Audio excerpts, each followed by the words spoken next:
Hello student, आज का हमारा टॉपिक है रेशम। आज हम रेशम के ऊपर बात करने जा रहे हैं। तो रेशम क्या होता है? रेशम एक हमारा फैब्रिक होता है जिसको हम बहुत ही सुंदर और अच्छे त्योहारों पे या फिर किसी फंक्शन में पहनना बहुत ज़्यादा पसंद करते हैं और हम गौरव की बात समझते हैं रेशम को पहनना कि हाँ, हमने रेशम का कपड़ा पहना हुआ है। तो ये जो रेशम का कपड़ा है ये कहाँ से आया था और इसकी जो हिस्ट्री थी, इसका जो इतिहास था वो क्या था और इसे कैसे बना, इसको कैसे बनाया गया है और ये हमें कैसे कैसे प्राप्त किया गया है और फिर ये हमें कैसे कपड़े के रूप में प्राप्त हुआ है। तो आज हम इसी टॉपिक पे बात करने जा रहे हैं। आइए स्टार्ट करते हैं अपना टॉपिक रेशम।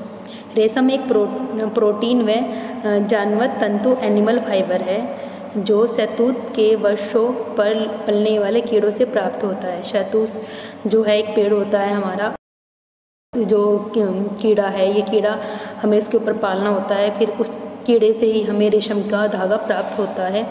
रेशम के बने वस्त्र अपनी सुंदरता, कोमलता, लचीलेपन व आकर्षण के कारण वस्त्रों के राजा कहे जाते हैं। इसके जो गुण हैं वो बहुत ही सुंदर होता है। रेशम का जो फैब्रिक होता है वो बहुत सुंदर होता है, जो कोमल भी बहुत सॉफ्ट होता है, लचीलापन बहुत ज़्यादा है। तो वो जो उसमें अपने आकर्षण और अपने इसमें जो क्वालिटीज़ होती है उसके लिए बहुत ही ज़्यादा प्रसिद्ध है और इसलिए ये वस्त्रों का राजा माना जाता है।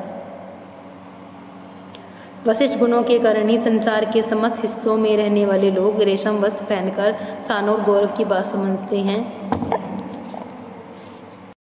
रेशम का इतिहास।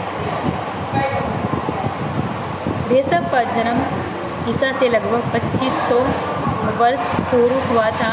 इसके उद्भव के विषय में एक दंत कथा कही जाती है। एक चीनी रानी सिंगलिंग ची ने अपने बाग में चाय पी और बची हुई चाय को पास के शहतूत के वृक्ष पर लटके एक ककून को डाल दिया। कुछ समय बाद उसने पाया कि ककून के ऊपर एक अविरल व चमकदार धागा लपटा हुआ है। रानी ने इसी धागे से एक रिबन बनाकर राजा को भेंट किया। इस प्रकार चीन रेशम का जन्मदाता माना जाता है।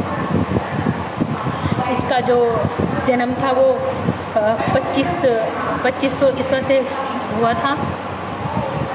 इसके उद्भावक के विषय में ये कथा कही जाती है कि जो चीन की जो रानी थी जिसका नाम सिलिंग ची था, उसने एक बार ऐसे ही बाग में वो चाय पी रही थी, तो उसने अपनी जो उसकी जो चाय थी, जो बची हुई चाय ऐसे फेंकी उसने, तो उसने वहाँ पे एक पेड़ खड़ा हुआ था शहतूत का, तो वो चाय उसने शहतूत के पेड़ पर डाल दी।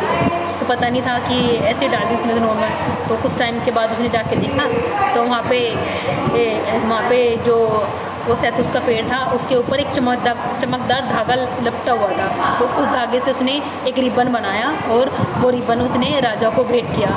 तब से ही चीन को रेशम का जन्मदाता माना जाता है। आरंभ में कई वर्षों तक चीन ने रेशमी वस्त्रों का निर्माण कला अपने तक ही सीमित रखी। कुछ टाइम तक तो उसने किसी को खबर नहीं दी कि हाँ मैंने चीन ने रेशम का निर्माण कर लिया है। उसने अपने तक ही सीमित रखी ये कला। धीरे धीरे प्रवासी लोगों द्वारा यह कला पड़ोसी देशों जापान में पूर्व विदेश तक पहुंची। कुछ टाइम के बाद जो यहाँ के प्रवासी लोग थे उन्होंने इस कला का प्रचार किया और ये जापान पहुंची। इतिहास के प्रमाण मिलते हैं कि रोम में जूलियस सीजर के समय में रेशम वस्त्रों की सर्वाधिक प्रभाव प्रयोग किया गया। यह रेशम शाही लोगों का पहनावा काफ़ी दिनों तक बना रहा। वहाँ के जो शाही लोग थे वो सिर्फ रेशम ही पहनना पसंद करते थे। वहाँ पे काफ़ी टाइम तक लोगों ने रेशम को पसंद किया और उसको बहुत पहना। फ्रांस में 16वीं शताब्दी में रेशम का सर्वाधिक प्रयोग किया गया। वहाँ पे जो 16वीं शताब्दी थी उसमें रेशम का बहुत अधिक प्रयोग किया गया है। वहाँ पे बहुत पसंद किया है रेशम को। 18वीं शताब्दी में स्पेन के लिए रेशम उत्पादन का सर्वोच्च समय था और जो आपकी 18वीं शताब्दी थी उसमें स्पेन के लिए जो रेशम था वो बहुत उत्पादन का समय था। रेशम उत्पादित देश। जब एशियाई देशों के किसान ने प्रारंभ में रेशम के कीड़े को पालना का कार्य प्रारंभ किया तो कई बीमार कीड़ों और दोषपूर्ण ककून के कारण तैयार वस्त्रों की खराब किस्में जापान पहला देश था जिसने रेशम के बड़े पैमाने पर वैज्ञानिक विधियों का उपयोग करके खेत व फैक्ट्री में उत्पादित किया। जापान को हमेशा महीन रेशम के उत्पादन में प्रथम स्थान प्राप्त है। जो रेशम था वो बड़े स्तर पे जो किया है वो हमारा जापान ने किया। और जापान को जो पसंद था वो बहुत महीन, बहुत बारीक रेशम पसंद था। तो बारीक रेशम का उत्पादन जो माना जाता है वो हमारा जापान को माना जाता है। इसके अतिरिक्त संतोषप्रद बनी किसान रेशम के कीड़ों को केवल अतिरिक्त कार्य के रूप में पालते थे। जापान पहला देश था जिसने रेशम को बड़े पैमाने पर वैज्ञानिक विधियों का उपयोग करके खेतों व फैक्ट्रियों में उत्पादित किया।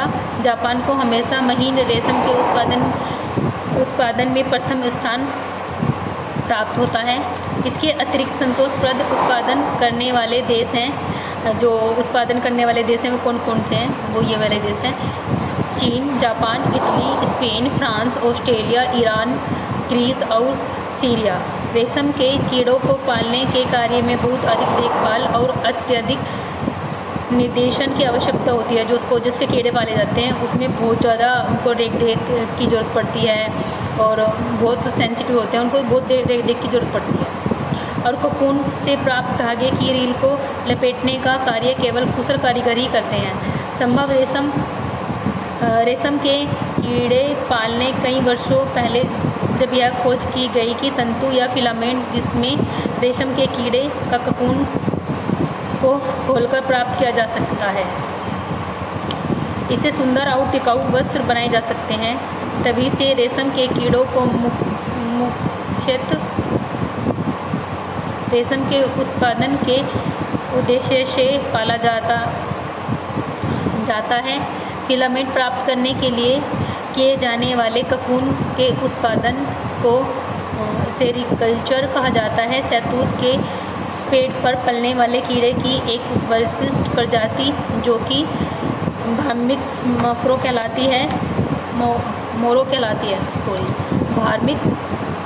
कहलाती है, रेशम की सबसे उच्च महीन किस्म को उत्पादित करती। वैज्ञानिक विधि द्वारा रेशम के कीड़ों को वर्ष में 3 बार तैयार किया जा सकता है, लेकिन प्राकृतिक स्थिति में केवल एक बार ही रेशम का कीड़ा तैयार किया जा सकता है।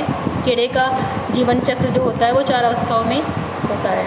इसमें ये बताया गया है कि जो कीड़ा होता है उसको वैज्ञानिक जो विधि है उसके द्वारा तो 3 बार, 1 साल में 3 बार पाल सकते हैं।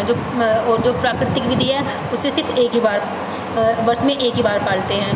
तो जो इसकी जो कीड़े का जो चक्र होता है, जीवन चक्र होता है, वो 4 अवस्थाओं में बटा हुआ है, 4 प्रकार का होता है।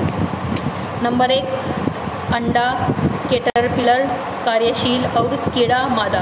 कीड़ा द्वारा कोकून से निकलने के बाद 3 दिन बाद नंबर कार्ड पर से किसी उद्देश्य के लिए तैयार किया जाता है, पर 350 से 400 अंडे एक साथ में दिए जा सकते हैं और कीड़े मर जाते हैं।